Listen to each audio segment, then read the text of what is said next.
রুটি হয়ে গেল? ওই তো খানিকটা হয়ে গেছে, আর এই কিছুটা হয়েছে? কতক্ষণ ধরে রুটি করছো? তো রুটি করতে কি সময় ও লাগে বাবা, নাকি? এ কি গো? কি আবার এ কি গো? এটা কি?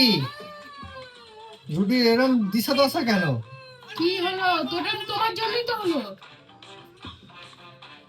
তুমি তো বললে এদিকে শোনো, ওইটা আমাকে দিয়ে যাও, এ তাহলে কি বাবা, হবে? এ তো দেখে যেন মনে হচ্ছে রুটিটা ডায়েট করছে। হুম, আর কি বানাচ্ছো রুটি দিয়ে খাওয়ার জন্য? যা বানাবো তাই খাবো, আমি কি করবো? বানাবো কিছু একটা, শুধু রুটি তো খাবে না, কিছু একটা তো বানাবো। নামটা বলো না, কি কি বানাচ্ছো? না খাওয়ার সময় দেখবে কি বানাচ্ছি। ওদিকে তোমার জন্য টমেটো বার একটা করে রুটি, রেখেছো, তোমার জন্য আমার রুটিটা পুড়ে গেছে, হ্যাঁ বেশি মাথা গরম পালং হয়ে গেছে। শাককে তুমি সেদ্ধ করে রেখেছো, কাঁচা লঙ্কাকে পলিথিনে বন্ধ করে দিয়েছো, ধনে পাতাকে বেঁধে রেখে দিয়েছো। তো কি প্রচার করছো ওদের ওপরে? শুনলাম ওদের তুমি নাকি ডায়েট করছো এখন। ওদের উপর টর্চার করছি কিনা জানি না, কিন্তু তুমি আমার উপর এখন টর্চার করছো, যাও এখান থেকে। ঠিক, হ্যাঁ, চলে যাবো? হ্যাঁ। ভালো থাকো তুমি, তোমার টমেটো আদা রসুন নিয়ে।